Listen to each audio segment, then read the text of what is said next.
Nous avions vu dans la vidéo précédente qu'une des caractéristiques du vivant était d'être capable de réagir à un stimulus. Mais comment sommes-nous capables d'y réagir? À quels stimuli pouvons-nous réagir? C'est ce que nous allons voir ici. Donc, pour rappel, le stimulus, c'est quelque chose qui va faire réagir notre corps. Donc, il va d'abord devoir entrer dans le corps par un récepteur. Ici, on voit l'œil. Il va donner une réaction de notre système nerveux, qu'on verra un peu plus tard dans certaines vidéos, qui, elle, va donc nous donner une réponse. Ici, nous allons voir donc les différents stimuli auxquels on peut réagir et quels sont donc les différents récepteurs qui nous permettent de comprendre ces stimuli et d'y réagir. Pour pouvoir réagir à ces stimuli, nous avons donc les organes des sens qui vont entrer en jeu. Premier organe présenté ici, c'est notre nez. On voit la partie externe, mais à l'intérieur, il y a toutes sortes de capteurs, de récepteurs, de nerfs, etc. C'est ce qui va nous permettre donc d'avoir le sens de l'odorat. Donc, il va nous permettre de, lorsque l'on sent une odeur, de pouvoir l'associer à un souvenir, de pouvoir l'associer à un objet, à une recette, etc.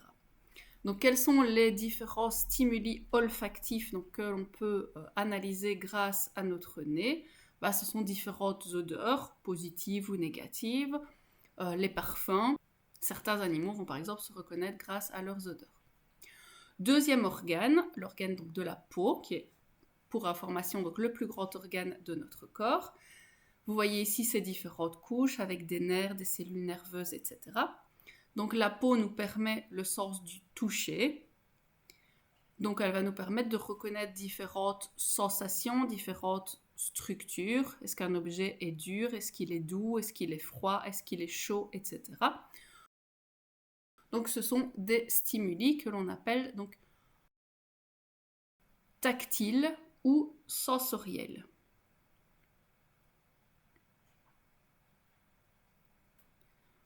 Le troisième organe que nous allons analyser ici, c'est la langue. Sur la langue, il y a différentes zones qui permettent de reconnaître plusieurs saveurs, des saveurs que l'on voit donc associées à un goût.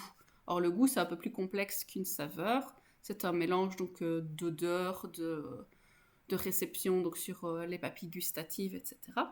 Et donc, les stimuli gustatifs, c'est tout ce que l'on va pouvoir donc goûter avec notre langue, savoir si une substance est sucré, salé, amer, etc.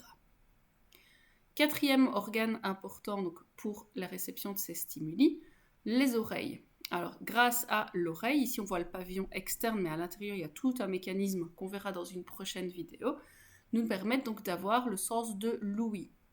Grâce à cela, donc, nous allons pouvoir analyser des stimuli auditifs ou sonores, comme différents bruits, des chants. Par exemple, les oiseaux vont émettre des chants pour se donner des informations, repérer de la nourriture, etc. Et le dernier organe des sens, donc l'œil. Vous voyez ici que la pupille peut se contracter ou se dilater en fonction de la quantité de lumière qu'elle reçoit. Donc l'œil va permettre donc, le sens de la vue.